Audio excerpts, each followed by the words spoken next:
বছরে 15 বছরে ফুরফুরা শরীফের উন্নয়নের জন্য 5 লক্ষ টাকা খরচা করেছে। ওনার হিম্মত নেই, বুকের পাওয়ার নাই যে হিসাব দিয়ে বলতে পারবে। আমার ফুরফুরা শরীফে 3 দিনে 30 লক্ষ, 30টা কম হবে না, 30টা কম হবে না।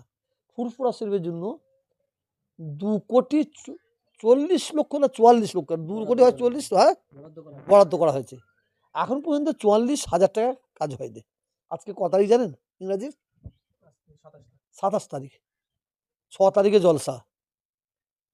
44,000 টাকার কাজ। ভারতের দ্বিতীয় মুসলিম তীর্থভূমি ফুরফুরা দরবার শরীফ মুজাদ্দেদিয়া অনাথ ফাউন্ডেশনের তরফ থেকে জাতি, ধর্ম, বর্ণ নির্বিশেষে সকলকে মুজাদ্দেদে জামান পীর আবু বকর সিদ্দিক রহমাতুল্লাহ আলাইহের প্রতিষ্ঠিত ঐতিহাসিক ইসলের সব আগামী 21, 22, 23 ফাল্গুন, ইংরাজি 6, 7, 8 মার্চ সকলকে মুবারকবাদ জানাচ্ছি। কতটা প্রস্তুত আছেন? আমরা প্রত্যেকটা পীরজাদা, পীর সাহেব আমরা প্রত্যেকে প্রস্তুত আছি।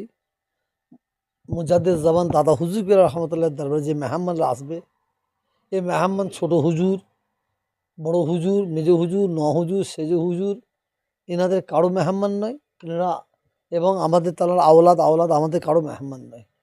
এই মেহমান হচ্ছে মুজাদ্দেদ জামান দাদা হুজুর রহমতুল্লাহ মেহমান। অতএব দাদা হুজুরের মেহমানদের আমরা প্রত্যেকটা ভাই, প্রত্যেকটা পীর সাহেব, পীরজাদা আমরা ইনশাআল্লাহ তাদের খেদমত করার জন্য প্রস্তুত হয়ে আছি।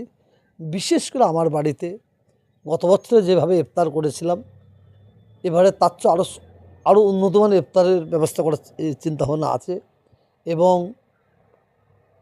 সেহরি এবং রাত্রে খাবারের ব্যবস্থা লক্ষ লক্ষ মানুষের করার ব্যবস্থা আছে ইনশাআল্লাহ। এরা প্রত্যেকে ভাই খেদমত করে মজবুত করবে। সরকার থেকে কতটা আর্থিকভাবে সাহায্য করছে রাজ্য সরকার? সরকারের আর্থিক মানে যে এখানে সাহায্য করে, আমি এটা যেভাবে শুনলাম, এবারে ডিএম অফিসে মিটিং হয়েছে। ডিএম অফিসে আমাদের পীরজাদা 5-6 জন গিয়েছিল। কি ওখানে কি একটা অরাজকতা তৈরি হয়েছে। তারপরে বিডিও অফিসে মিটিং হয়, বিডিও অফিসে কোনো পীরজাদা যায়নি, শুধু একটা চিটিংবাজ গিয়েছিল, ওই যে তেহার জেলে ভর্তি ছিল, সে আমাদের ফুরফুরা শরীফের কেউ নাই, ও গিয়েছিল। আর সাইম সিদ্দিকি গিয়েছিল, আর কেউ যায়নি। এবং ফুরফুরা শরীফকে নিয়ে আপনাকে ডাকা ছিল? না না, আমাকে না ডাকলেও অসুবিধা নেই। ফুরফুরা শরীফকে নিয়ে রাজ্যের প্রশাসন, বিশেষ করে আমার কাছে খবর আছে কয়েকজন মানে এখানে একটা লবি করার চক্রান্ত করছে, বিশেষ করে সেনাসির চক্রবর্তী। আপনারা জানেন ওই গঙ্গাসাগর মেলা হয়, গঙ্গাসাগর মেলায় খুব জোরের জোর লোক হয়, খুব জোরের জোর লোক হয়, মানে 5 লাখ, 5টা বেশি হবে কি সন্দেহ আছে, 5টা বেশি হবে কি সন্দেহ আছে, এটা একদম বাস্তব ঘটনা। 5টা বেশি হবে কি সন্দেহ আছে। কিন্তু সেই গঙ্গাসাগর মেলার জন্য এবারে 240 কোটি টাকা সরকার অনুদান দিয়েছে। 240, ওখানে 340 করলেও আমাদের অসুবিধা নাই। কেন, যারা পর্যটক আসছে তাদের সুবিধার্থে তো করতে হবে। এবং যারা আসে ওখানে অধিকাংশ 90% মানুষ অন্য রাজ্যের, যোগী রাজ্যের মানুষ আসে, আর অন্য রাজ্যের আসে। কিন্তু আমার ফুরফুরা শরীফে 3 দিনে 30 লক্ষ, 30টা কম হবে না, 30টা কম হবে না। ফুরফুরা শরীফের জন্য 2,40,00,000 না 44 লক্ষ, 2 কোটি হয় 40, হ্যাঁ বরাদ্দ করা হয়েছে। এখন পর্যন্ত 44,000 টাকা কাজ হয়নি। আজকে ক তারিখ জানেন? ইংরাজির 27 তারিখ, 6 তারিখে জলসা। 44,000 টাকার কাজ হয় না। এবং যারা কাজ করবে, যারা টেন্ডার লাই, তারা আসতে চায়নি, তারা এখানে ভয়ে আসতে চাইছে। কারণ মানে কীভাবে 2 নম্বরই চলছে।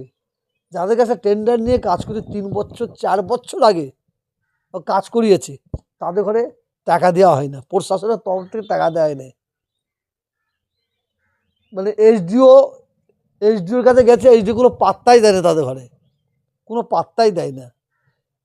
মানে অন্যজনকে নিয়ে কাজ করাবার ধান্দা করছে, শুনছি যেটা, বাদ দিলাম, ওর দিকে যাবো না।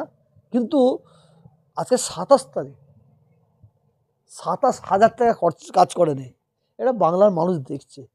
এতে বিশেষ করে সেনাশিস চক্রবর্তী আমাদের যে যে বিধায়ক আছে, আমি তো আগেও বলেছি, আপনারা বহুবার শুনেছেন, এ মুসলিম বিদ্বেষী নয়, এ মানুষ বিদ্বেষী, উন্নয়ন বিদ্বেষী। এ বিধায়ক 15 বছরে ফুরফুরা শরীফের উন্নয়নের জন্য 5 লক্ষ টাকা খরচা করেছে। ওনার হিম্মত নেই, বুকের পাওয়ার নাই যে হিসাব দিয়ে বলতে পারবে যে দাদা হুজুর গেলায় ফুরফুরা শরীফের উন্নয়নের জন্য 15 বছরে 5 লক্ষ টাকা উনি খরচা করেছে। কিন্তু এই যে বলা হয় এখানে যত অরাজকতা সব ওই কি বলে বিধায়ক, ওই সেনাশিস। আর ওর পাশে ঘুরছে কারা দেখবেন, ওই দু একটা ঈশান সাহেব কিছু এই দেয়, কি বলে, পানি দেয় আর কিছু বিস্কুট দেয়, 2-4 ট্রে বিস্কুট দেয় আর 2-4 ট্রে পানি দেয়, যার জন্য ওদের পিছে পিছে ঘুরে ওর একটু গুনগান করছে। আর বিস্কুট মাল, ওরে বাবারে বাপ, ওই যে ওই ইয়েতে গেছিলো, কী বলে, তেহার জেলে, হিজড়েদের টাকা নিয়েছে, হাইসাদের টাকা মেরে খেয়েছে। ওকে পীর যারা সাজছে, এই ধর 2 নম্বরই কাজ করার চক্রান্ত চলছে বলে মনে করি। সরকার ফুরফুরা উন্নয়নের জন্য ইজালেশ্বরের জন্য টাকা দেয়, সেই টাকা খরচা হয় না বলে আপনি বলছেন। এই টাকা হয়তো ঠিক খরচা হয় না ঠিক জায়গায়। আপনি দেখছেন কি খরচা করবে?